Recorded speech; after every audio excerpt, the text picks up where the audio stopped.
আসসালামু আলাইকুম ওয়া রাহমাতুল্লাহি ওয়া বারাকাতুহু। আউযু বিল্লাহি মিনাশ শাইতানির রাজীম।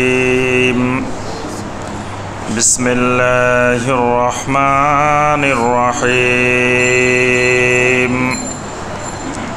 ওয়াল আসর ইন্নাল ইনসানা লাফী খুসর إلا الذين آمنوا وعملوا الصالحات وتواصوا بالحق وتواصوا بالصبر اللهم صل على محمد وعلى آل محمد كما صليت على إبراهيم وعلى آل إبراهيم إنك حميد مجيد اللهم بارك على محمد وعلى آل محمد كما باركت على إبراهيم وعلى آل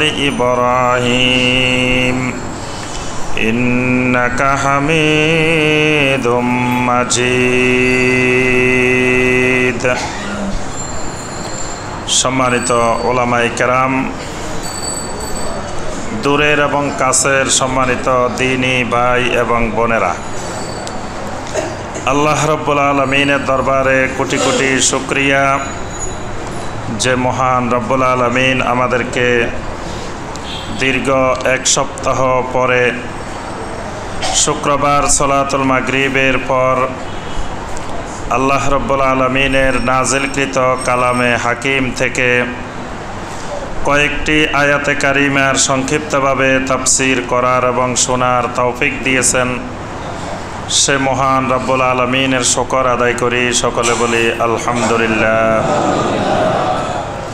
সম্মানিত ভাই ও বোনেরা, আমাদের ধারাবাহিক কোরআনে কারিমের তাফসীরে আমরা দ্বিতীয় দফার তাফসীরে গত তাফসীরে যে সূরাটি থেকে তাফসীর করেছিলাম সেই সূরাটির নাম ছিল সূরা আত-তাকাসুর। আজকে আমরা যে সূরা থেকে তাফসীর করব ইনশাআল্লাহ, প্রথম সূরাটির নাম সূরা আল আসর, তারপরে সূরাটির নাম সূরা আল হুমাযা, তারপরে সূরাটির নাম সূরা আল ফিল। আজকে আমরা সংক্ষিপ্তভাবে এই তিনটি সূরার তাফসীর করার চেষ্টা করব ইনশাআল্লাহ।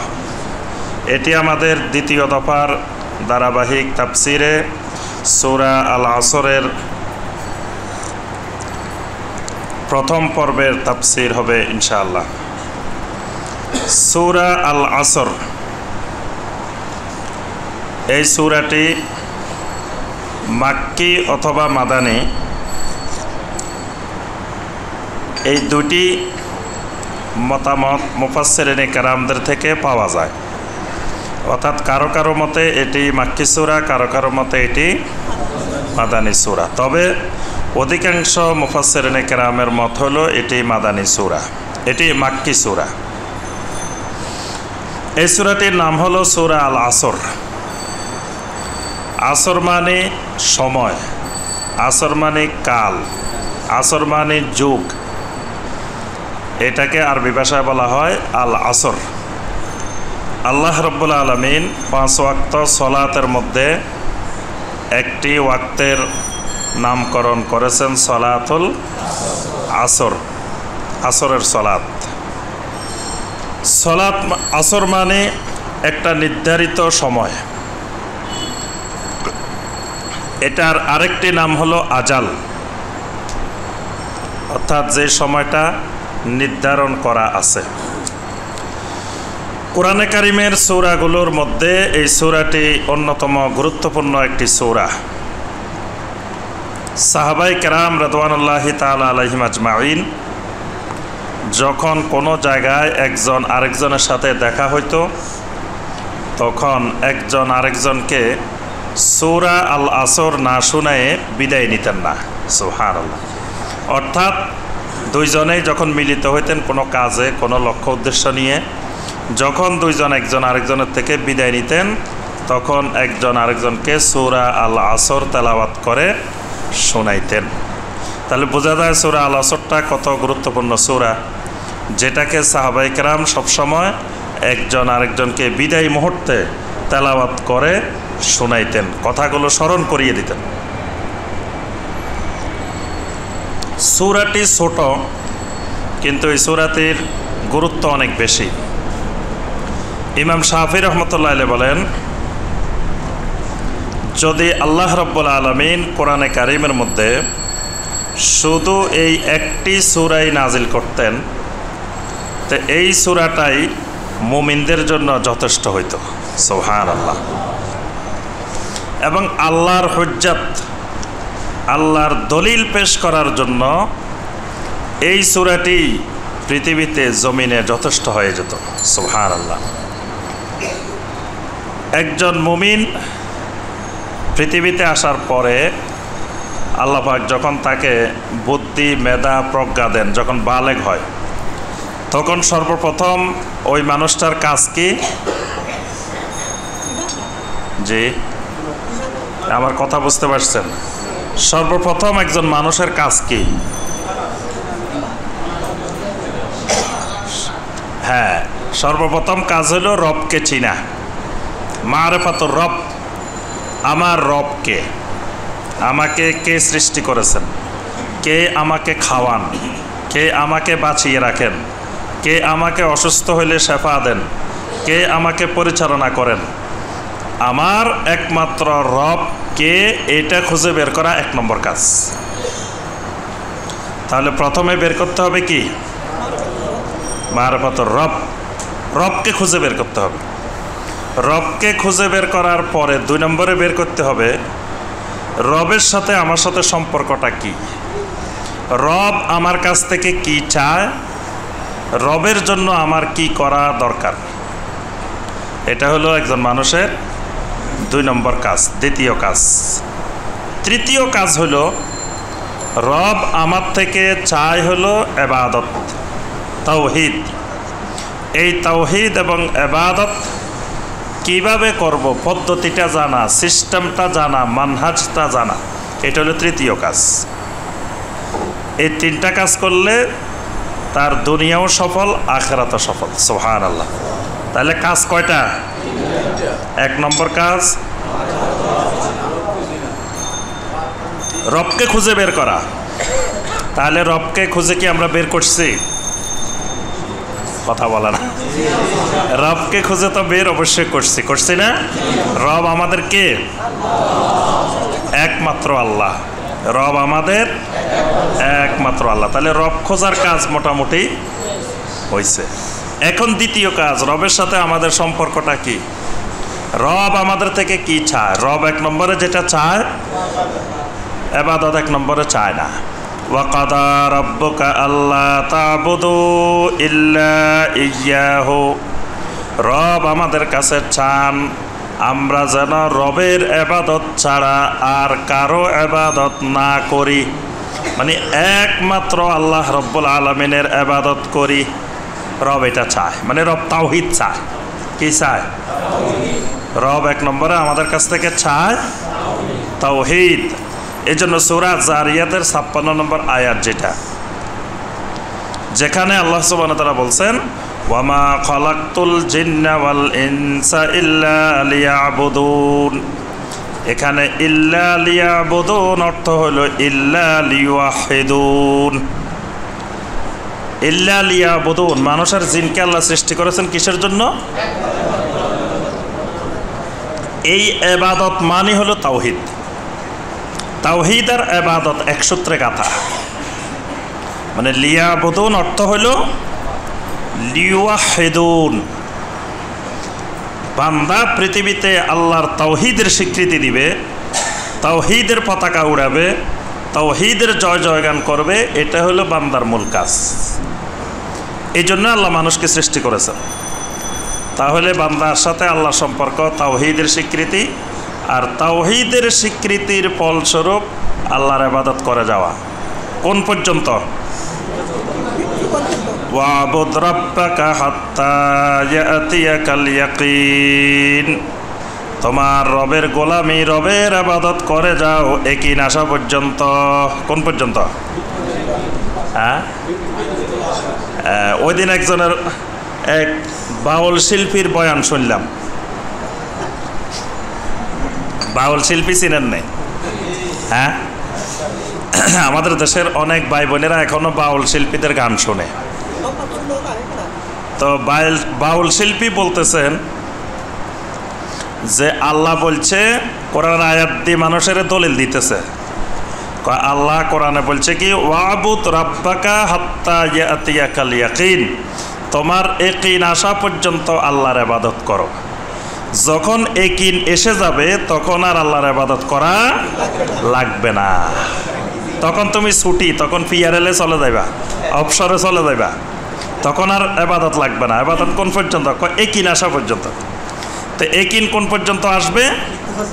হ্যাঁ, ইয়াকিন হলো তোমার মুর্শিদের সাথে তোমার সম্পর্ক এমন গভীর হয়ে যাবে, তুমি ফানা ফি শায়েখ হয়ে যাবা। কি হয়ে যাবা? ফানা ফি শায়েখ হয়ে যাবা। তোমার মুর্শিদের সাথে তুমি ফানা হয়ে যাবা, মুর্শিদের জন্য, মুর্শিদের তুমি মিলে যাবা। বুঝতে পারছেন?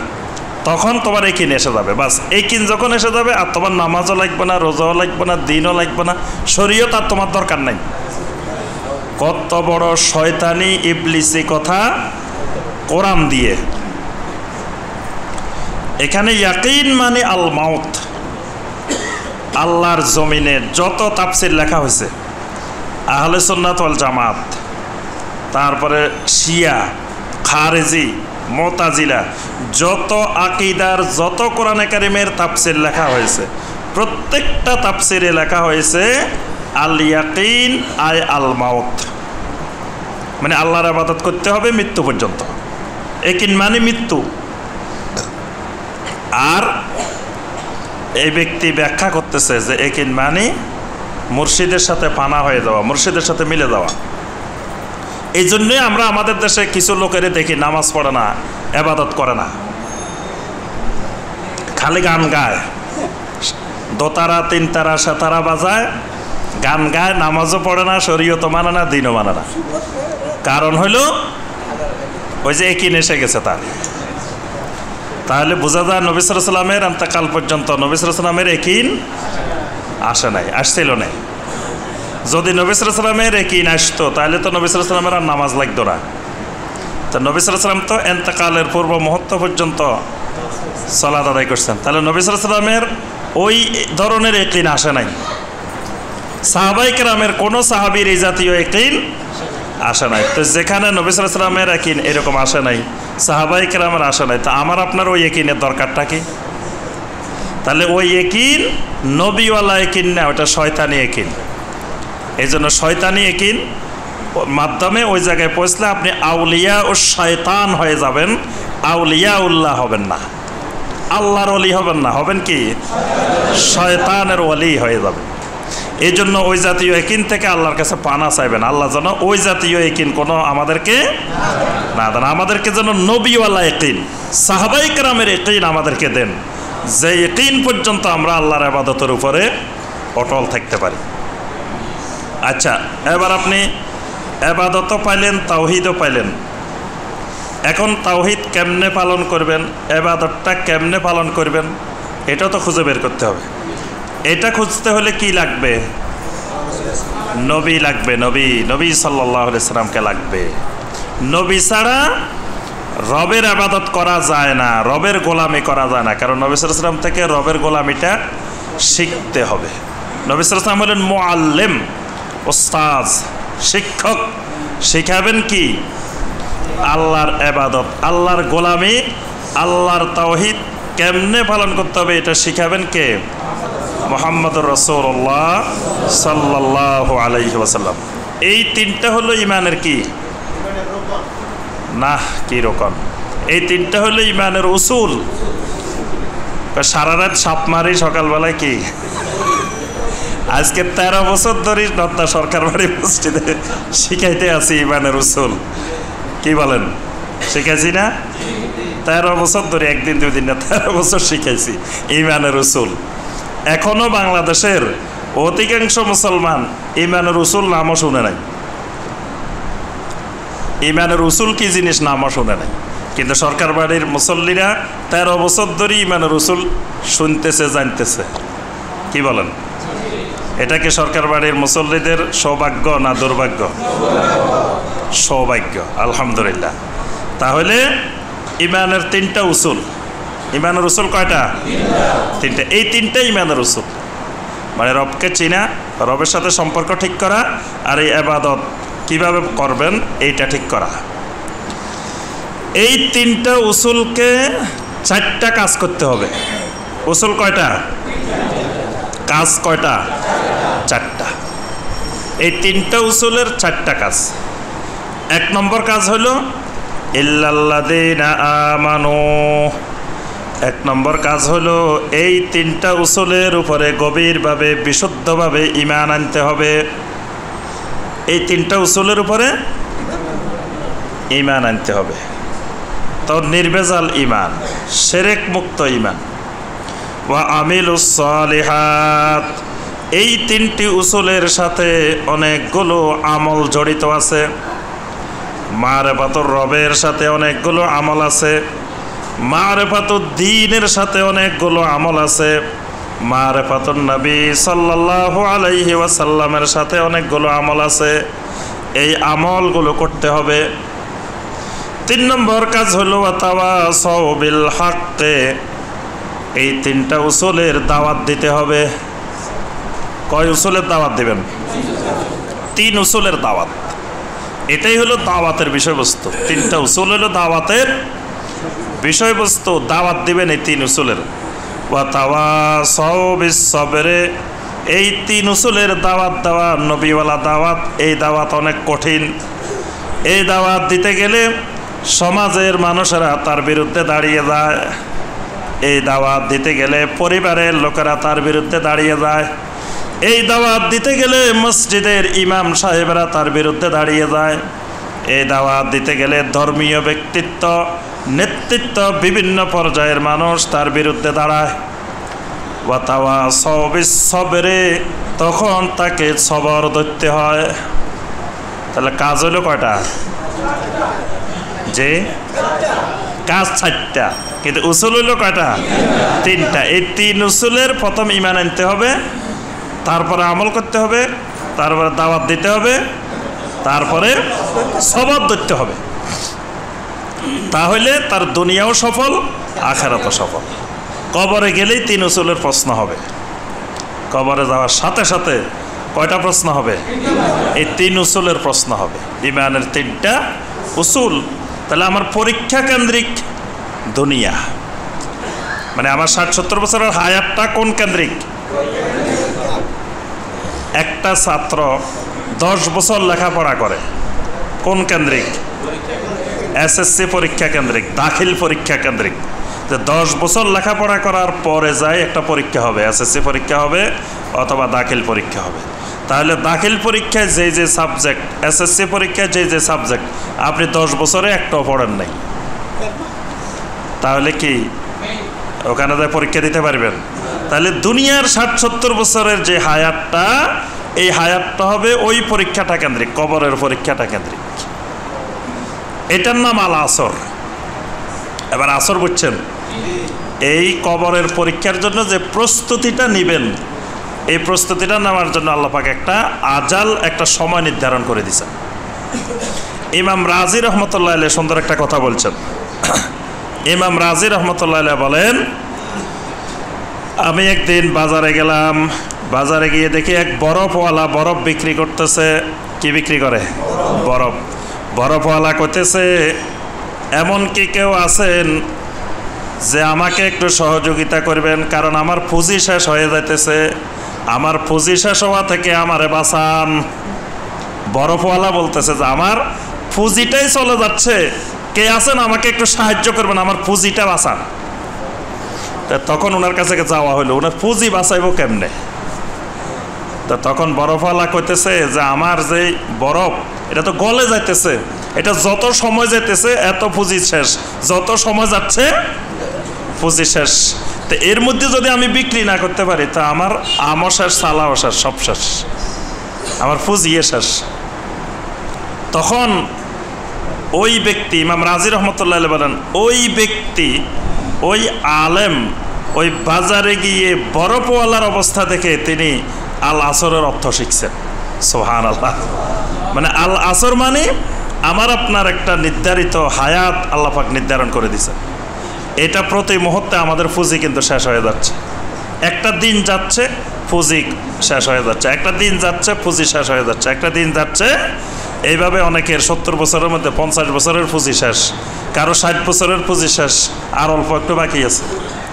এটার নাম হলো আল আসর। মানে একটা সময়ের আল্লাহ পাক সীমাবদ্ধতা দিয়ে সময় নির্ধারণ করে মানুষকে এই 3 উসুলের প্রস্তুতির সময় দিচ্ছেন। যেমন এসএসসি পরীক্ষার জন্য 10 বছর সময় দেওয়া হচ্ছে, আমাকে আপনাকে কবরের 3 উসুলের পরীক্ষার জন্য একটা সময় বেঁধে দেওয়া হয়েছে। এই সময়টার নাম হলো কি? আল আসর। আল্লাহ পাক প্রথমে এই সময়ের কসম করছেন, ওয়াল আসর, আসরের কসম, ইন্নাল ইনসানা লাফি খুসর, সমস্ত মানুষ অবশ্যই অবশ্যই ক্ষতিগ্রস্ততার মধ্যে আছে। 3 উসুল যার মধ্যে নাই সে তার দুনিয়াও ক্ষতি আখিরাতও ক্ষতি, দুনিয়াও বরবাদ আখিরাতও বরবাদ। ইল্লাল্লাযীনা আমানু, ওই মানুষগুলো ছাড়া যে মানুষগুলো ঈমান এনেছে। যে মানুষগুলো কিসের উপরে ঈমান আনছে? উসুলে সালাসার উপরে, উসুলে 3 উসুলের উপরে। ওয়া আমিলুস সালিহাত, এরপরে আমলে সালেহ করেছে। 3 উসুলের আমল করছে। 3 উসুলের আমলটা কি বলেন তো দেখি? আজকে পরীক্ষা হোক, এতদিন তো 3 উসুল পড়ানো হয়েছে, আবার 3 উসুলের একটা পরীক্ষা হয়ে যাক। 3 উসুলের আমলটা কি? যে পড়ালেখা নাই, ছাত্র দুর্বল হয়ে গেছে। যে 3 উসুলের সাথে অনেকগুলো আমল নির্ধারিত আছে। 1 নম্বর উসুল হলো মারিফাতুর রব, মানে রবকে চিনা। এটার আন্ডারে কতগুলো ইবাদত আছে? এটার আন্ডারে ইবাদত হলো সমস্ত ইবাদতগুলো একমাত্র রবের উদ্দেশ্যে আল্লাহর জন্য করতে হবে। এজন্য দোয়া করতে হবে কার কাছে? একমাত্র আল্লাহর কাছে। সেজদা করতে হবে কার কাছে? একমাত্র আল্লাহর জন্য। তারপরে নজর মানত কার জন্য? তাওয়াক্কুল কার উপরে? ইস্তিআনা কার উপরে? তারপরে খুশু, খাউফ, রাজা, এগুলো কার ভিত্তিতে? এই অনেকগুলো ইবাদত 1 নম্বর উসুলের সাথে জড়িত আছে। 2 নম্বর উসুলের সাথে অনেকগুলো ইবাদত জড়িত আছে। মারিফাতুদ দ্বীন, আমাদের দিন হলো একমাত্র ইসলাম। দিন হলো কি? সুতরাং জীবনের ব্যক্তি জীবন, পারিবারিক জীবন, সামাজিক জীবন, রাজনৈতিক জীবন, আন্তর্জাতিক জীবন সব পরিচালিত হবে ইসলাম দিয়ে। এটা হলো 2 নম্বর উসুলের সাথে আমল। 3 নম্বর উসুল হলো মারিফাতুন নবী সাল্লাল্লাহু আলাইহি ওয়াসাল্লাম। আমার পুরা জীবনের সমস্ত কর্মকাণ্ড নবী সাল্লাল্লাহু আলাইহি ওয়াসাল্লামের সুন্নতের ইত্তেবার মাধ্যমে হবে। তাহলে তো আপনার পুরা জিন্দেগির আমল কিন্তু 3 উসুলের সাথে জড়িত। এটাকে আল্লাহ বলেছেন ওয়া আমিলুস সালিহাত ওয়া তাওয়াসাউ বিল হাক্কি। এরপরে একজন আরেকজনকে দাওয়াত দিতে হবে। 3 উসুল নিজে পাইলাম, নিজে আমল করলাম, আরেকজনের কাছেও এই 3 উসুলের দাওয়াত পৌঁছাইতে হবে। এই দাওয়াত, 3 উসুলের দাওয়াত সমস্ত আম্বিয়া আলাইহিমুস সালাম পৃথিবীতে মানুষকে এই দাওয়াতটাই দিয়েছিলেন। ওয়া তাওয়াসাউ বিস সবরে। এরপরে 3 উসুলের দাওয়াত দিতে গেলে অনেক কঠিন কঠিন বিপদ আপদ মুসিবতের সম্মুখীন হতে হয়। এই সকল বিপদ আপদ মুসিবতের ক্ষেত্রে সবর ধারণ করতে হয়। সবরের উপদেশ দিতে হবে একজন আরেকজনকে, কারণ সবর না হলে ঈমানের উপরে টিকে থাকা সম্ভব নয়। আপনার এই 3 উসুলের দাওয়াতের কাজ করতে গিয়ে, এই 3 উসুলের আমল করতে গিয়ে আমাদের এই প্রিয় মাতৃভূমি বাংলাদেশেই কত ভাই বোন নির্যাতনের শিকার হয়েছে। আপনি যদি এদের নির্যাতনের কাহিনীগুলো শুনেন, আপনার চোখে পানি ধরে রাখতে পারবেন না। আলহামদুলিল্লাহ, আমি বাংলাদেশের বিভিন্ন জায়গায় যাওয়ার কারণে অনেক ভাইদের কাছ থেকে এমন এমন নির্যাতনের কাহিনী শুনেছি, যেগুলো শুনলে আপনি চোখের পানি ধরে রাখতে পারবেন না। আমাদের মাগুরার একজন ভাই, তিনি বর্তমানে মক্কা মোকাররমায় থাকেন।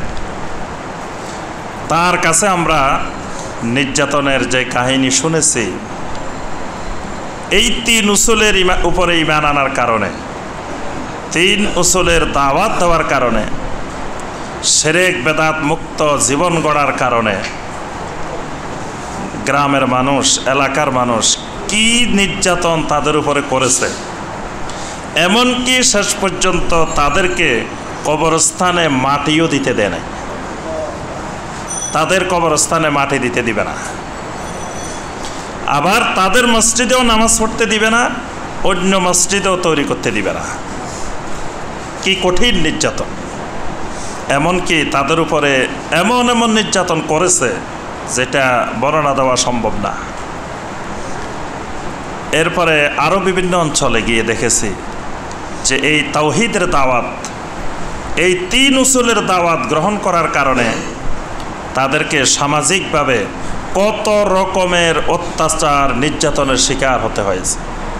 এটা এখানে বসে আমরা কল্পনা করতে পারি না, কিন্তু গ্রামে গঞ্জে বিভিন্ন স্থানে গেলে বুঝতে পারবেন যে আপনি তাওহীদের কথা বলবেন, সুন্নতের কথা বলবেন, শিরক বিরোধী কথা বলবেন, বেদাত বিরোধী কথা বলবেন, তখন কি অত্যাচার, কি নির্যাতন নেমে আসে। ওই দিন নেত্রকোনার আপনার মদন উপজেলার বিশাল এক হাওরের মাঝখানে 2টা গ্রাম, একটা ইউনিয়ন, অনেক দূর, চতুর্দিকে কোনো বাড়িঘর নাই। এই হাওরের মাঝখান দিয়ে আমরা গেছি। তো ওই হাওরের মাঝখানে আলহামদুলিল্লাহ কিছু ভাই বোন এ তাওহীদকে মেনে নিয়েছে, সুন্নাহকে মেনে নিয়েছে। 22টা পরিবার আলহামদুলিল্লাহ তাওহীদ সুন্নাহর উপরে জীবনযাপন করার জন্য চেষ্টা করতেছেন। তাদের উপরে কত নির্যাতন, সেই নির্যাতনের কাহিনী শুনলে আপনারা বুঝতে পারবেন যে এই তাওহীদের দাওয়াত কত কঠিন। এই জন্য আল্লাহ পাক এখানে তাওয়াসাউ বিল হাক্কের সাথে তাওয়াসাউ বিস সবরের কথা বলছে। হকের দাওয়াতের সাথে সবরের সম্পর্ক গভীর, কারণ হকের দাওয়াত সমাজে মেনে নেয় না, খুব কম মানুষ হকের দাওয়াত মেনে নেয়। আল্লাহ পাক কোরআনে কারিমে বারবার বলছেন, ওয়ালাকিন্না আকসারহুম লা ইয়ালামুন, অধিকাংশ লোকেদের এলেম নাই, অধিকাংশ লোকেরা ঈমান আনে না, অধিকাংশ লোকেরা শুকর আদায় করে না, খুব কম সংখ্যক মানুষ ঈমান আনে। এজন্য আল্লাহ পাক এখানে তাওয়াসাউ বিল হাক্কের সাথে তাওয়াসাউ বিস সবরের কথা বলছে। আল্লাহ পাক আমাদেরকে এই 3 উসুলের উপরে ঈমান আনার, আমল করার, দাওয়াত দেওয়ার এবং সবর ধারণ করার আল্লাহ পাক তৌফিক দান করেন। সকলে বলে আমিন।